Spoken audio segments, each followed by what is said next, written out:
Dear Impressionism by Desmond Kon.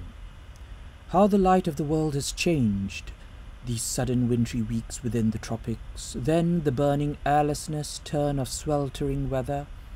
These lily pads rest low in the basin, half the pond water. Our boxed-in homes house herb gardens now, small straw-grasping acts, feeble attempts but hopeful nonetheless. It's the same in our churchyard, its Bible garden with small plots of dill, coriander, mint, sage, all for the refectory table. For colour, there are lilies and tulips, even wild roses. I'm seated on a Jacobean bench. Beside me are 4 books: Flight Behaviour, Odds Against Tomorrow, The Overstory, Get a Life. The 4 titles line up to form a neat quatrain and really an exhortation. This is what eco-fiction can do. Reimagine the already seemingly unimaginable. These novels read like long epistles, as if trekking the frame and run of an epistolary novel, but today I remain content reading Scripture. There are gardens mentioned in Scripture too, within Ecclesiastes, Kings, Genesis, John. What was it like to bask in such a pristine bit of land, like a new forest, first breath of morning always? What was the colour of nature like for you, Monet?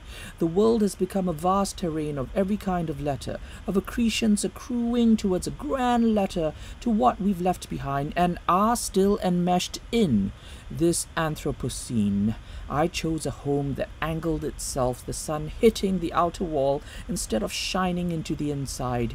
Inside, the day would burn up everything, scorch everything I hold dear. I have seen what heat and fire can do. Make everything look old and used, discolored, weathered, worn down, undone.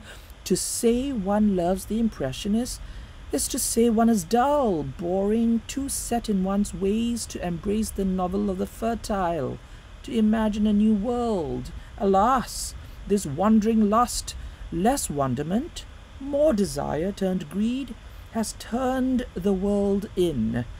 Your simpler days, Monet, seem so much more alluring.